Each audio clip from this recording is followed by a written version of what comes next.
So a while back, I was talking about this critical voice in your head, the one that says how much you suck. And I call this the voice the judge. And there's nothing special about you. Everybody has the judge. And not only does this voice tell you that you're stupid or incapable or unworthy of love, it also judges other people. Like your boss is an idiot, your client is ridiculous, and your neighbor's a dumbass. And to top it off, it judges everything around you. Like you'll be happier when you get a girlfriend, or life will finally be better when you win the lottery. Now, if we only had that one voice in our heads, fighting back against the judge would be sort of easy. It would be just us against the judge. But the judge doesn't fight fair. The judge has this gang of accomplice saboteurs, and today we're looking at the avoider. This is Mental Fitness Fridays. I'm Larry McInnes, and you are awesome. So let's do a deep dive and see if you recognize the saboteur, either in yourself or someone you know. So I'm all about the science of happiness, but I know the universe can sometimes operate in ways that I would rather avoid. And I also know that there are people who focus completely on the positive and the happy stuff in an extreme way. They'll go out of their ways to avoid tasks that they think are too hard or too unpleasant. They'll avoid anything that looks like a conflict. And maybe that's you. That's the avoider saboteur in your head. So, who is a saboteur? Well, this person avoids anything that he can imagine as being some sort of conflict. And one way to do that is to say yes to things that you wouldn't normally want. In fact, the avoider has difficulty saying no to just about anything. So instead of saying no directly, they'll say no by being kind of passive aggressive. And the avoider downplays the importance of real problems. Now, even if he knows what he needs to do to address an icky situation, the avoider will procrastinate and lose himself in the cozy things like watching TV or doom scrolling. Now, remember, the avoider saboteur wants you to think it is you who's avoiding these uncomfortable truths and conflicts. The avoider is not you, but it is pulling the levers in your brain. And how do I know that the avoider is running your show? Because I know your greatest natural strengths. You look for ways to bring peace and harmony around, both with yourself and with others. You're a pretty easygoing person, and you've got this even-keeled temperament. You're flexible and you're adaptive, and when the seas change, you can change with them. And you tend to be pretty positive and relatively non-judgmental to other people, which all sounds great. So what is wrong with any of this?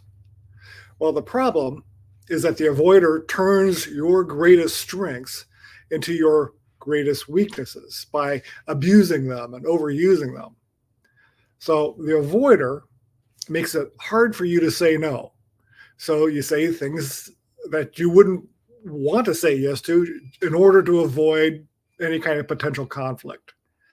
And then you do that thing, but there's a passive aggressiveness that can come around to the people that you say yes to. Now, the avoider also makes you downplay the importance of the serious issues, so you procrastinate. And consciously or unconsciously, the avoider saboteur has this commentary running through your head. Now, maybe if you ignore that yucky thing, it'll take care of itself. And if you say no, you'll hurt someone's feelings. And saying no could turn into a fight, and they won't want to be your friend anymore. And it's just easier to let them have their way than to create a scene. So just stay on an even keel, right? But you still know you're avoiding and you're procrastinating, and that sure doesn't feel good. And saying yes to that thing that you really don't want to say yes to makes you mad, but you can't let them know you're mad. And because that would just lead to another big fight, and you can't have that.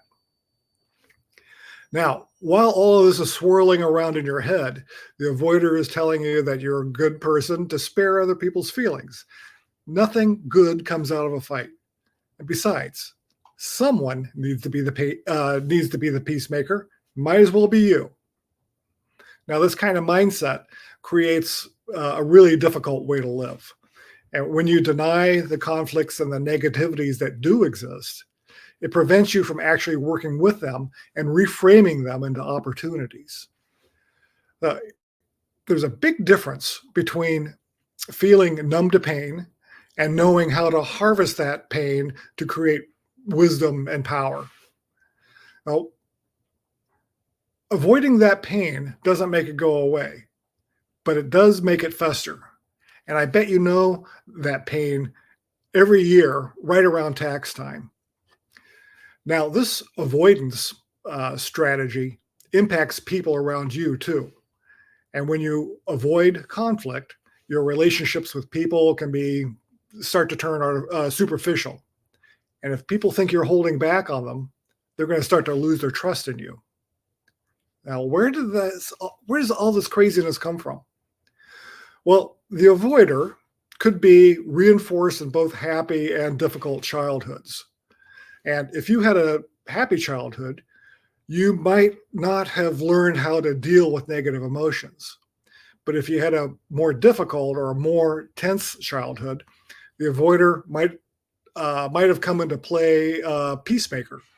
And maybe you'll learn not to add any more tension of your own on top of the stuff that was already existing in the family.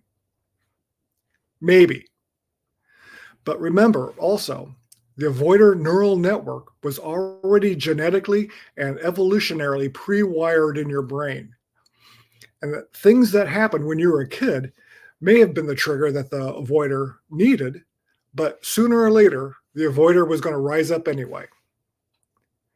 Now, remember, I did say that you have natural strengths. You know how to bring peace and harmony to yourself and others and situations in general. You've got this even-keeled temperament. You're flexible and you're adaptable, and you tend to be a pretty positive person. The avoider saboteur has turned these strengths into weaknesses, and now it's possible to take those strengths back. And I'll get into how to take those strengths in just a second. Hi guys, I'm Larry, and you are awesome. I want to share with you that I wrote an ebook and it is now officially available. It's called Become Awesome with Science. It ties everything together that I've been talking about in one tidy package. And it explains how we forgot that we're awesome, the ways we sabotage our best efforts to live the lives we want, and how to rediscover our true awesome selves.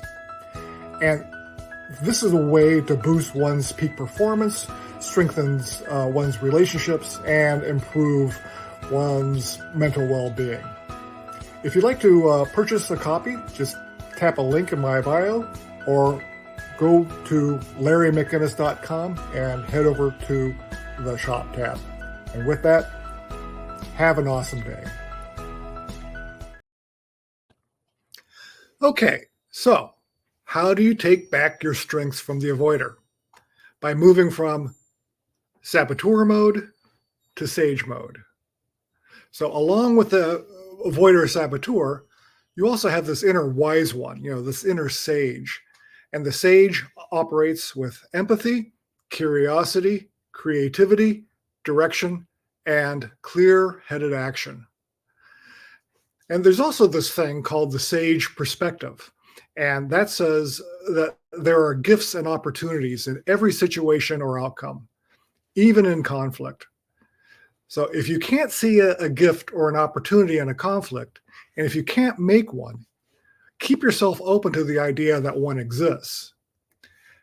And if something comes around that you don't want to, instead of, okay, I'm going to start the sentence over again. If something comes around that you don't want to do, so instead of going to your default yes to avoid any kind of conflict, try a healthy no to yourself and to others. If it isn't a hell yes, it's a no. Now, remember that judge. It's going to shame you for saying no. So listen to your sage instead. When he says no isn't no, no is yes to something else. And with that, I'll see you next week at this time on Mental Fitness Fridays.